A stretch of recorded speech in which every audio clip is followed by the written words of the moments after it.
వరుణుడు కరుణించడం లేదు, చుక్క చినుకు రాలడం లేదు. గత ఏడాది ఈ పాటికి ఫుల్ వర్షాలతో డ్యాంలన్నీ కళకళ్లాడుతూ కనిపించాయి.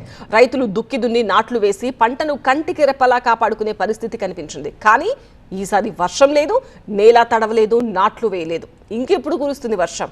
ఇంకెప్పుడు పంటలు పండాలి? తెలుగు రాష్ట్రాల్లో రైతులు, రైతు కూలీలు, గ్రామస్తులు వర్షాలు కురవాలంటూ కనిపించిన దేవుళ్ళందరికీ పూజిస్తున్నారు.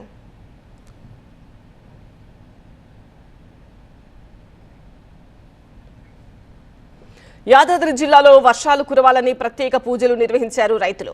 రాజపేట మండలం మల్లగూడెం గ్రామంలో మహిళలు చుట్టుకాముడు ఆడి వర్షదేవతను ప్రసన్నం చేసుకునే ఆచారాన్ని పాటించారు. అనంతరం గ్రామంలోని బుడ్రాయికి జలాభిషేకం చేసి ప్రత్యేక పూజలు చేశారు. సకాలంలో వర్షాలు కురిసి పంటలు బాగా పండాలని, రైతులు ఇబ్బందులు పడకుండా చూడాలని గ్రామస్తులు ప్రార్థించారు. ఈ పూజలకు పెద్ద సంఖ్యలో మహిళలు, గ్రామ పెద్దలు పాల్గొని సంప్రదాయాలను కొనసాగించారు. వర్షాలు కురవాలని కోరుతూ కర్నూలు జిల్లాలో గ్రామస్తులు ప్రత్యేక పూజలు నిర్వహించారు. కోడుమూరు మండలం గోరంట్ల గ్రామానికి చెందిన భక్తులు సుమారు 30 కిలోమీటర్లు పాదయాత్ర చేసి తుంగభద్ర నది నుంచి పవిత్ర జలాలను తీసుకొచ్చారు. ఆ జలాలతో గ్రామదేవుడికి జలాభిషేకం నిర్వహించి వరుణదేవుడు కరుణించాలని ప్రత్యేక పూజలు చేశారు. వర్షాలు లేక పంటలు ఎండిపోతుండటంతో పాటు తాగునీటి కొరత కూడా తీవ్రంగా వేధిస్తోందని గ్రామస్తులు ఆవేదన వ్యక్తం చేశారు.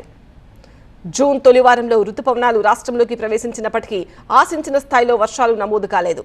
దీంతో కర్నూలు జిల్లాలో వర్షాధార పంటల సాగు నిలిచిపోగా ఇప్పటికే విత్తిన పంటలు కూడా తేమలేక ఎండిపోతున్నాయి. ఈ పరిస్థితుల్లో ప్రకృతి కరుణించాలంటూ ఎమ్మిగనూరు మండలం ఎర్రకోట గ్రామ రైతులు, గ్రామస్తులు ప్రత్యేక పూజలు నిర్వహించారు.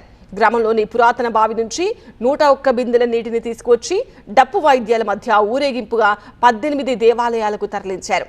అనంతరం శివలింగాలకు జలాభిషేకాలు చేసి మంచి వర్షాలు కురిపించి పంటలను కాపాడాలని వరుణదేవుణ్ణి వేడుకున్నారు.